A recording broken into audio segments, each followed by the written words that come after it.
राज्यात सुरू असलेल्या मुसळधार पावसामुळे ओला दुष्काळ जाहीर करण्याची मागणी केली जाते। शेतकऱ्यांसह विरोधी पक्षातील नेत्यांनी ओला दुष्काळ जाहीर करण्याची मागणी केली आहे। तर ओला दुष्काळ ही बोलीभाषेची टर्म असून सरकार शेतकऱ्यांना मदत करणार असल्याचं आश्वासन मुख्यमंत्र्यांनी दिलंय। पाहूया। तुम्ही निकष लावत बसू नका, सरसकट ओला दुष्काळ जाहीर करा। ओला दुष्काळ ही आपली बोलीभाषेतली टर्म आहे।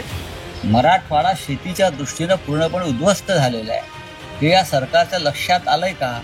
म्हणजे मदतीचे निकष जाचक अटी याच्यामध्ये शेतकरी पुरता अडकलेला आहे। एका एकरला किमान 50,000 रुपये कसे देता येईल शेतकऱ्यांना, यासाठी शासनादेश काढा।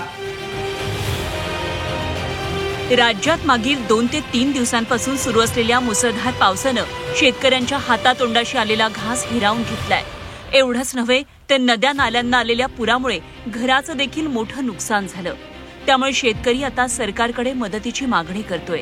राज्यात झालेल्या नुकसानीची परिस्थिती पाहून सरकारनं ओला दुष्काळ जाहीर करावा अशी मागणी विरोधकांकडून करण्यात येतेय।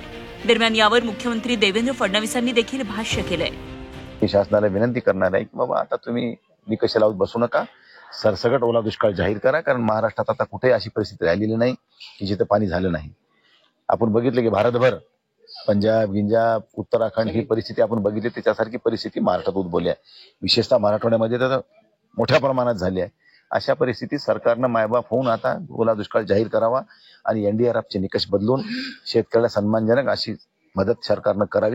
ओला दुष्काळ ही आपली बोलीभाषेतली टर्म आहे, पण पावसामुळे जे नुकसान झालेलं आहे ते सगळ्या नुकसानाची भरपाई आणि साधारणपणे टंचाईच्या परिस्थितीमध्ये आपण शेतकऱ्यांना ज्या सवलती देतो त्या सवलती अशा सगळ्या आम्ही द्यायचा निर्णय केलेला आहे।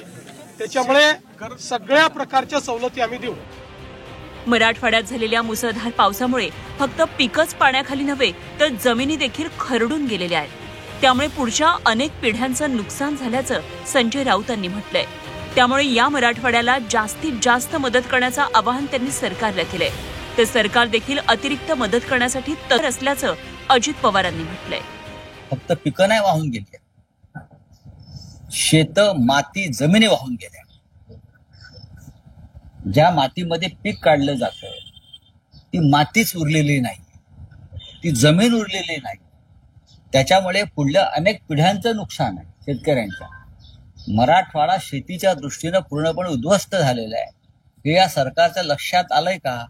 लोकांची मागण्या वेगवेगळ्या आहेत। आम्ही पहिल्यांदा काय काय लोकांच्या मागण्या आहेत आणि प्रत्यक्षात फील्डवर काय आहे, त्यामध्ये काय नक्की याच्यात आता काही माझे शेतकरी म्हणतात सरसकट पंचनामे करा। आता हे 14च्या नंतर 15च्या नंतर जे काही घडलेलं आहे, विशेषतः 2-4 दिवसात जे घडलेलं आहे त्याचे पंचनामे करण्याच्या करता थोडासा वेळ लागेल, पण जेवढं वॉल फुटिंगवर करता येईल अशा पद्धतीचं काल कॅबिनेटमध्ये मुख्यमंत्री, दोन्ही उपमुख्यमंत्री, मंत्रिमंडळाने ठरवले।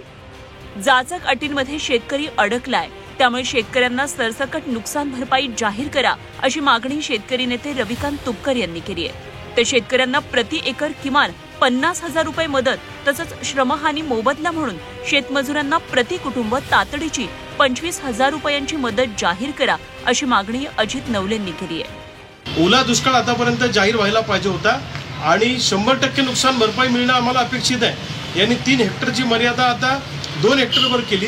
13,500 रुपये प्रति हेक्टर मिळायचे ते आता 8,500 रुपये प्रति हेक्टरवर आली। म्हणजे मदतीचे निकष जाचक अटी याच्यामध्ये शेतकरी पुरता अडकलेला आहे। आमची स्पष्ट मागणी आहे की 100% नुकसान भरपाई मिळाली पाहिजे। अभूतपूर्व परिस्थिती आहे, त्याच्यामुळे शासन आदेशाच्या पलीकडे जात एका एकरला किमान 50,000 रुपये कसे देता येईल शेतकऱ्यांना, आणि ज्या शेतमजुराचं आज श्रमाचं नुकसान झालेलं आहे, त्याला जगणं मुश्किल झालेलं आहे, त्याला तातडीची 25,000 रुपये मदत ही कशी देता येईल यासाठी शासनादेश काढा, धोरण घ्या। हे करणं आज जास्त महत्वाचं आहे। ओला दुष्काळ जाहीर करण्याचे काही निकष आहेत। पिकांचं नुकसान 33% किंवा त्यापेक्षा अधिक झालंय का हे तपासलं जातं। पावसाचं प्रमाण त्या तालुक्यामध्ये गावात 24 तासात किंवा अल्पावधीत खूप जास्त पाऊस झालेला आहे का हे पाहिलं जातं। महसूल विभाग, कृषी विभाग आणि स्थानिक प्रशासन पंचनामे करून याबाबतचा अहवाल सादर करतात। शेतीशिवाय घरं, जनावरं, रस्ते, पाणीपुरवठा यावर झालेला परिणामही तपासला जातो. या अहवालांच्या आधारे जिल्हाधिकारी, विभागीय आयुक्त, राज्य सरकारकडून ओला दुष्काळ घोषित केला जातो. अतिवृष्टीमुळे शेतकऱ्यांचं मोठं नुकसान झालंय. ओला दुष्काळ जाहीर करण्याची मागणी होतीये. मात्र नियमांपलीकडे जाऊन शेतकऱ्यांना मदत करण्याचं आश्वासन मुख्यमंत्र्यांनी दिलंय. तसंच दिवाळी आधी शेतकऱ्यांच्या खात्यावर देखील पैसे जमा होणार आहेत. त्यामुळे शेतकऱ्यांना मोठा दिलासा मिळणार आहे. ब्युरो रिपोर्ट, झी 24 तास.